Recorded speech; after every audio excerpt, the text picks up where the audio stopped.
you told your friend you're not okay? And tell me what's wrong and why you never said you... Alors, à votre avis, par quel bâtiment on va commencer? Bingo, il y a quelques indices.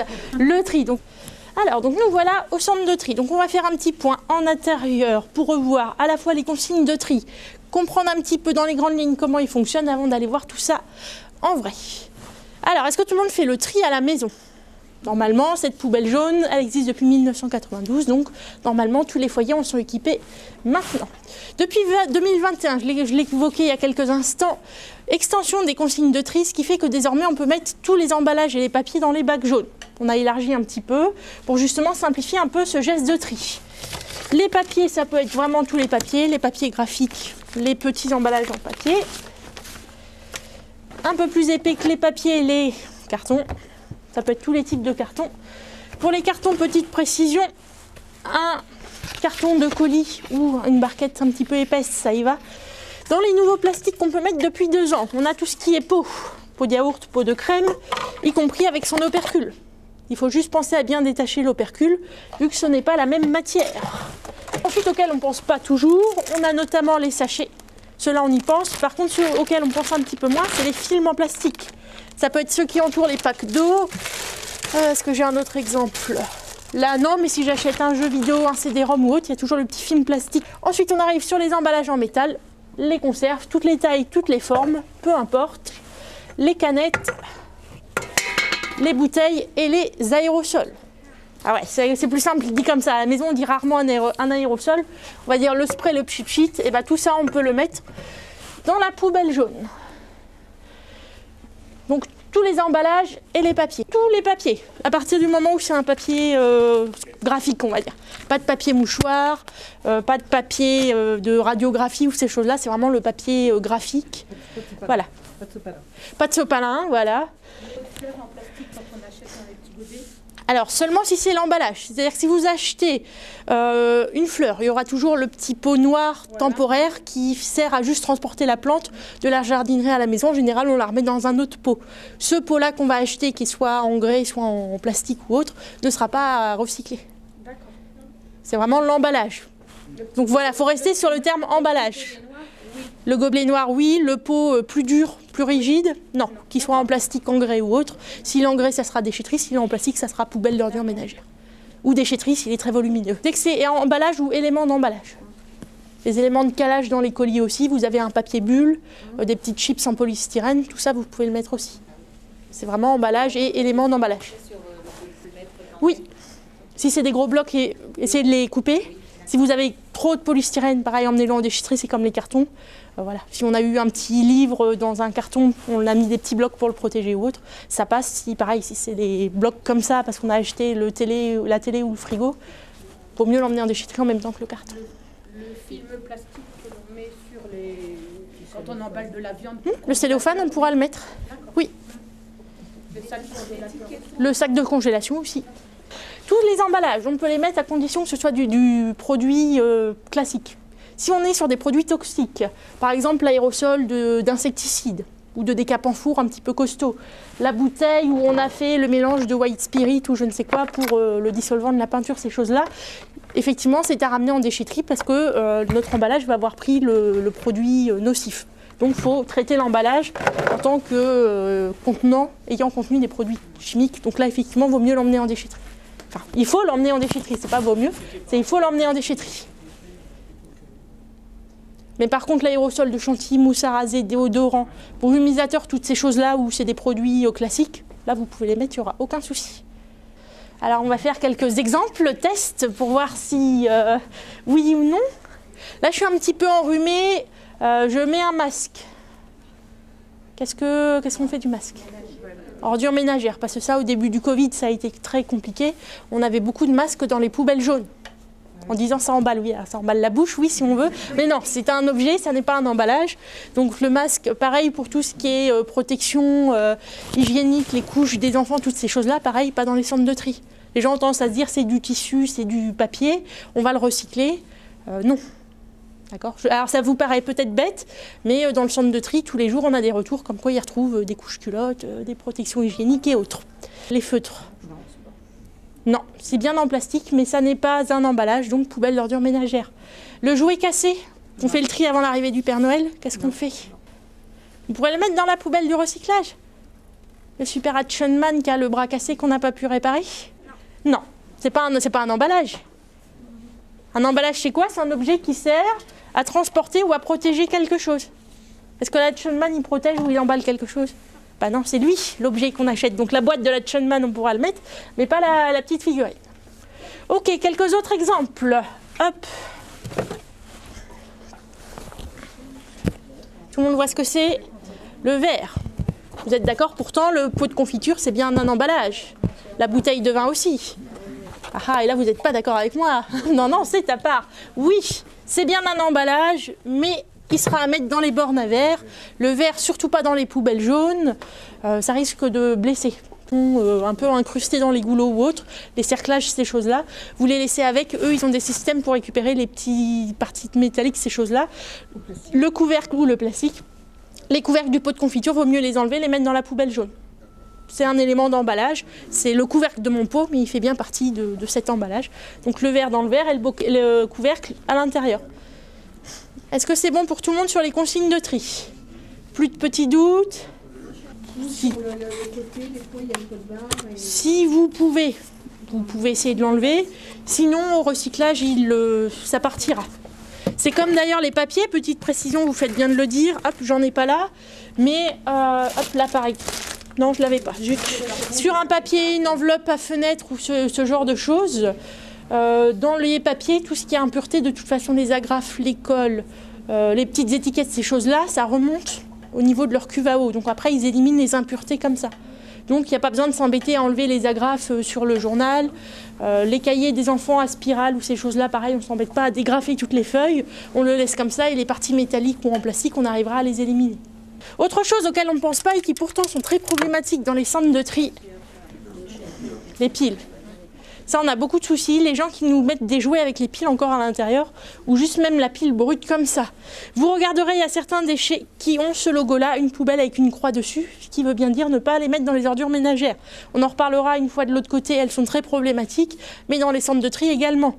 Les piles, elles vont être récupérées par les différentes machines.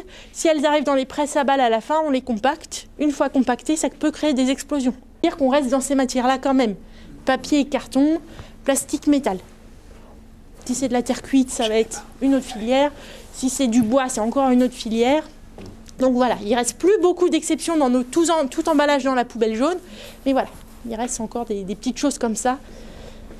Ça pourrait passer. Niveau volume, en général, pour les bidons et les boîtes, on dit maximum 5 litres. Donc là, j'ai pas le... J'ai en grammes, j'ai presque 1 kilo, mais voilà, ça serait presque le maximal. Effectivement, il ne faut pas que les déchets soient trop volumineux. Si on prend un... Je n'ai pas d'exemple, mais un gros seau en plastique, non, là, ça sera déchetterie.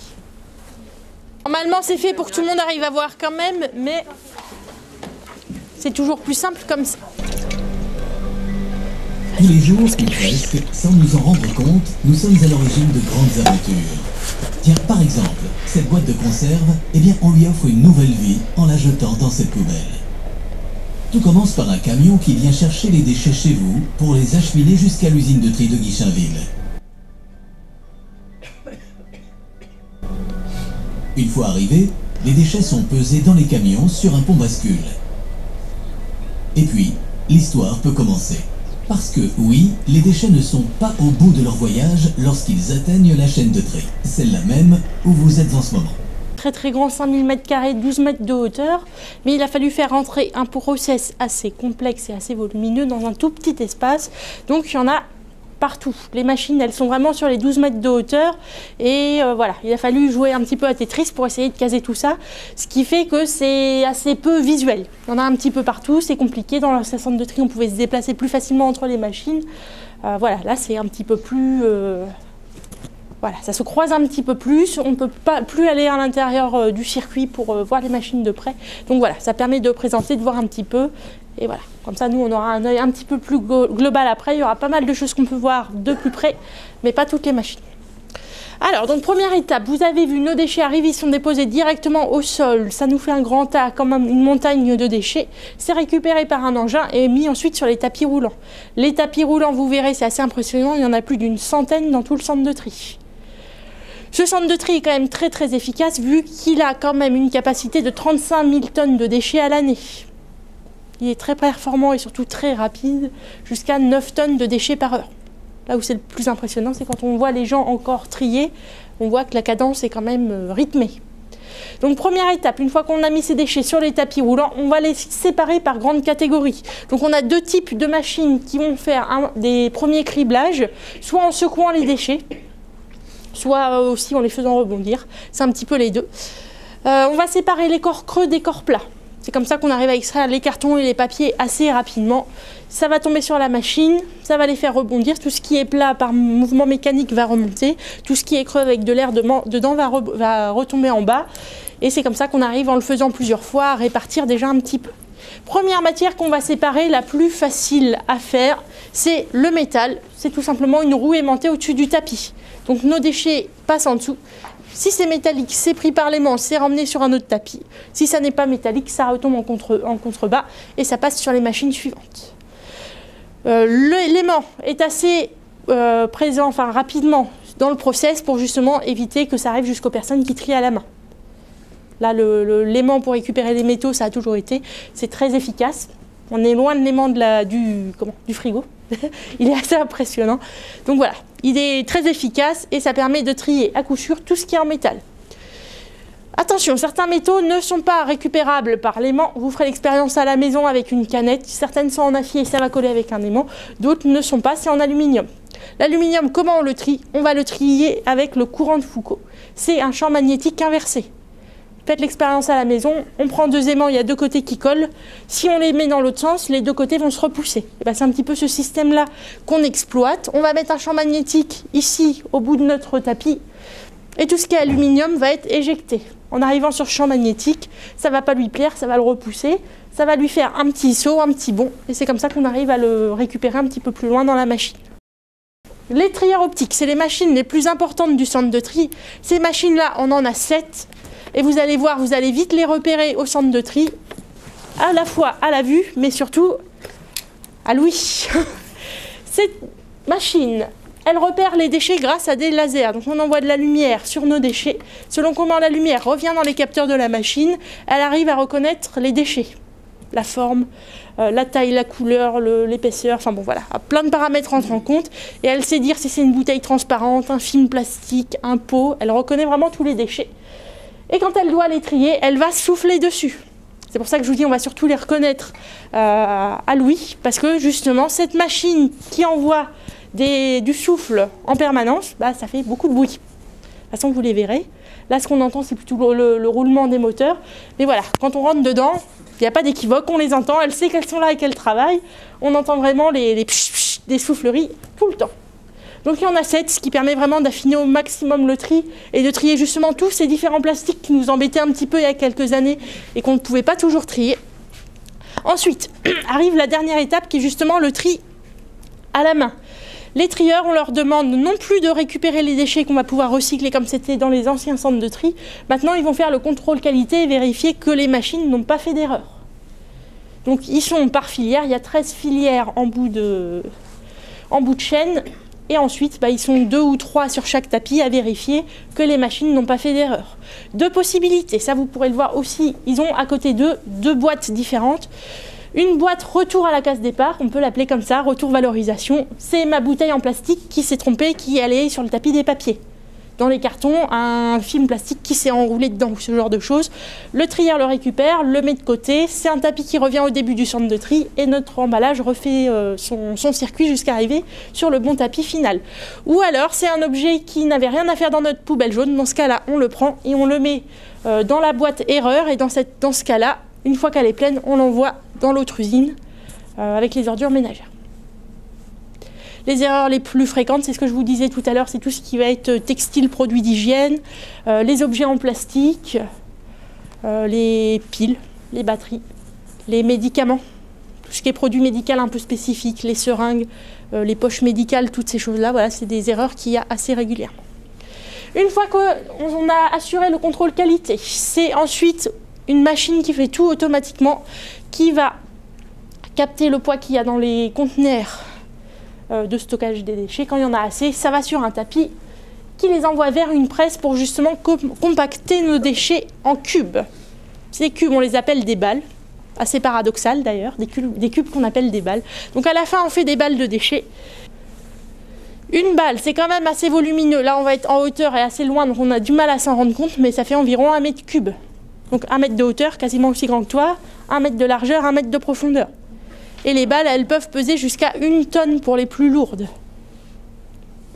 Pourquoi est-ce qu'on les met en balles? Tout simplement pour pouvoir les transporter plus facilement ensuite dans les camions qui vont les emmener direction le recyclage. Ici, on est bien au centre de tri. Donc l'intérêt de ce centre de tri, c'est justement de pouvoir dire aux habitants, vous mettez tous vos emballages, toutes les matières dans la poubelle jaune. Nous, on resépare pour envoyer au recyclage, mais on ne fait pas de recyclage directement dans les centres de tri. Souvent, il y en a qui viennent au CETAM en se disant « Ah bah zut, on n'a pas vu comment recycler nos papiers ou nos bouteilles. » Non, nous, on est le centre de tri, c'est vraiment l'étape intermédiaire. On resépare les matières comme nous demandent les recycleurs et après, on leur envoie pour là refaire justement les nouveaux objets. Au niveau du centre de tri, c'est le territoire du CETAM, donc toute la grande zone d'Évreux, donc le côté sud-est du département, le SIGOM, qui est la partie Louviers, toutes ces choses-là, et la Glossener, qui est votre partie à vous. Donc ça représente pas mal, 35 000 tonnes à l'année. Parce que l'air de rien, le fait de secouer tous ces déchets, de laisser les machines faire, ça brasse pas mal de poussière. Donc là, il peut paraître quand même un peu poussiéreux, mais voilà, si les agents ne nettoyaient pas régulièrement toutes les machines, tous les espaces, voilà, c'est très compliqué. Donc ils font un travail de fourmi. Tous les jours ils reviennent, il y a des déchets qui sont retombés des tapis, toutes ces choses-là.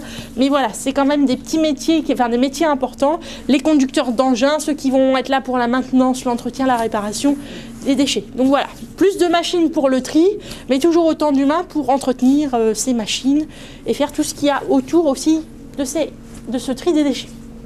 I know you told your friend you're not okay. And tell me what's wrong and why you never said you felt that way. And guess you're trying to stay strong and fake a smile until I look away. But I've known you too long, it hurts to watch your blue eyes fade to gray as you fade away, as you fade away. Yeah, I'm about to fade away, cause every time I wake up I feel like it's Monday. Something's going wrong with all the chemicals up in my brain. All of a sudden I don't look at anything the same way. Gotta build up of my thoughts sitting in an ashtray. I'm sorry that I'm so inconvenient, okay. Just let me be me and I'll stay out of your way. I can see the way you look at me, I'm such a disgrace. I never really asked to be brought into this place. You wanna love me? Well then baby have a taste. All the highs and the lows, no, you'll never be the same. I don't really wanna hurt you, but I can't